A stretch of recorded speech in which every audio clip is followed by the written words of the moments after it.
DeFi is the abbreviation for decentralized finance. Before we explain it, let's talk about what came first, centralized finance. So what is centralized finance? Centralized finance, also known as CeFi, is basically what we think of as traditional finance. It's the modern way of making business and personal transactions that we're all used to. It could include transfers between bank accounts, loans, real estate purchases and sales, stock investments, government services, the credit system, and any transaction in the public and private sectors. This system is operated by corporations, governments, and middlemen who regulate commerce throughout the world. Transactions can often become so complex that middlemen are used to process them, acting as intermediaries between the parties doing business together. In return, they get a percentage of the transaction, referred to as a transaction fee. So much money is generated this way that it has created transaction processing giants that turn over billions annually across centralized finance.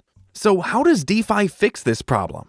DeFi is the answer to the question of how people can keep the government and other middlemen out of their financial affairs. DeFi allows transactions to be made directly between two parties, for example. There's no need for oversight, regulation, auditing, or even reporting of the transaction to organizations not directly involved in it. Basically, DeFi removes the need for middlemen, gatekeepers, and regulators. It keeps transactions private through peer-to-peer exchanges on the blockchain. The blockchain is a kind of ledger that allows people and companies to directly engage in transactions with one another without anyone in the middle. While transactions may be listed publicly, they are pseudonymous. This means that names are kept private and the transaction is recorded using digital addresses instead. But how does that work? The transactions are made by using something called smart contracts. These are self-executing digital contracts hosted on a blockchain. Smart contracts are called self-executing because they are coded to transfer payments or digital possession from one party to another after their terms and conditions have been met. Once activated, smart contracts cannot be altered, but they can be reset if conditions are not met. In an escrow smart contract, for example, if the conditions for payment were not satisfied before expiration, the payment held in escrow would be returned to the person or organization that posted it. Okay, but why is DeFi called decentralized finance anyway? Well, it's called decentralized finance because the blockchain that hosts it is decentralized. Blockchains are created by connecting networks of independent computers, which keep them operational. The computers in a blockchain's network, called nodes, each contain a copy of the blockchain's ledger.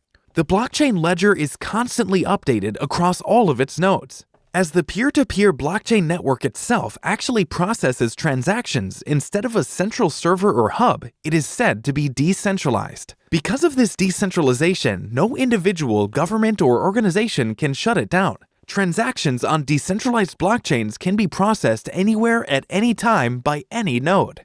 Ultimately, this makes DeFi more accessible and powerful than CeFi, as CeFi can be interfered with by governments and organizations at any time.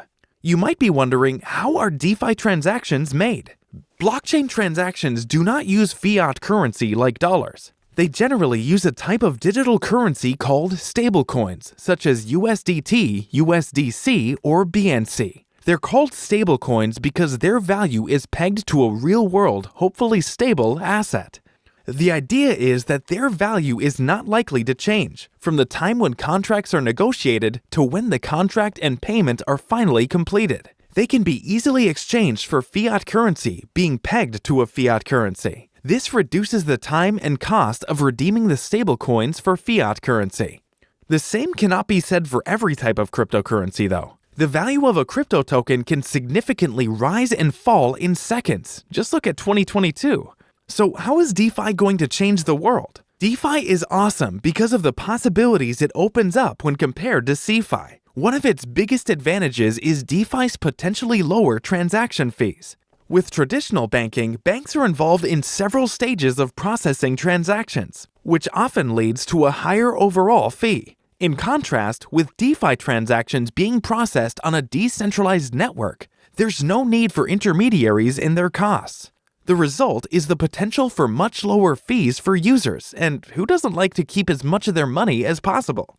DeFi also offers enhanced processing times, making it a lot more efficient. Traditional banking used to take days or sometimes even a week or more just to process simple transactions, whereas some DeFi transactions can be completed in just a few minutes.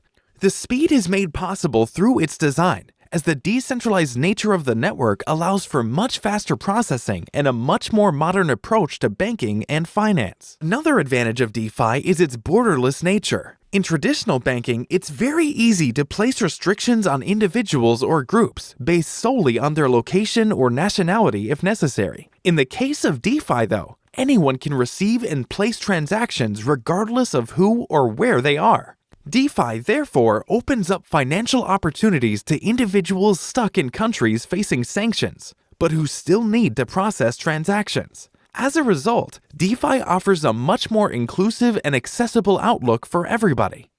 It could be argued that DeFi can also offer users greater control over their assets. In normal banking, control of assets is basically put in the trust of an intermediary, usually the bank itself or a brokerage, for example.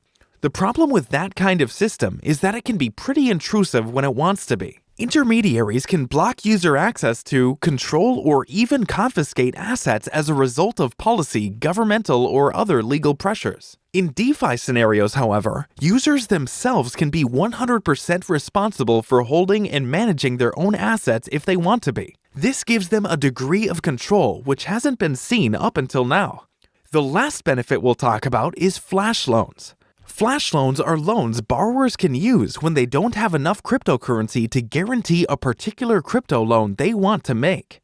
These flash loans let people borrow cryptocurrency and return it in the same transaction. If the borrower cannot repay the loan before the transaction is finished, the lender cancels the smart contract, and the borrowed funds are immediately returned to the lender instead. These loans can be used to buy cryptocurrency, crypto investments, or even as emergency financing. They are loans that crypto users couldn't dream of accessing from traditional lenders, and present an interesting choice for anyone with access to blockchain transactions and DeFi. Now, you might be thinking, so what's the catch? First and foremost, DeFi has no consumer protection. Compared to CeFi, which is chock full of it, CeFi has limits in place to help cushion consumers against losses to unscrupulous companies, bad financiers, and even robberies. DeFi, unfortunately, has no consumer protection mechanisms in place. At its current early stage, DeFi is full of scammers, defrauders, cheats, and liars. Sadly, without protection in place, victims who lose crypto assets in DeFi transactions almost never get any of it back. Secondly, there is also the ever-present threat of hackers. Thanks to poor coding and overlooked loopholes in both software and blockchain design, hackers have successfully made off with a lot of funds over 2022, and they don't seem to be stopping. Unfortunately, without protection, victims are unlikely to see their cryptocurrency again, with no avenues for reimbursement or justice for the hackers. Hackers are steadily growing in number and prospering due to the rapidly increasing numbers of DeFi transactions and increasing value. It looks likely to continue that way until security measures improve. Finally, initial collateralization can often restrict access to DeFi. The vast majority of DeFi loan terms require borrowers to pledge collateral that is equal to 100% or more of the crypto loan they want. This ends up being a pretty high wall to get over for many, and greatly reduces the number of crypto holders that can use the DeFi loan system. So, what have we learned? DeFi removes middlemen and can significantly reduce commercial transaction costs. It has created new ways to manage transactions globally, make commercial contract fees, and get access to crypto loans. Although it looks like a very promising, lucrative, and rapidly growing area of finance, it does have its downsides. Anyone who engages in DeFi transactions should be aware of the risks and have a plan B prepared just in case the worst situation happens. For more information about DeFi transactions and opportunities, subscribe to my channel and smash that thumbs up button.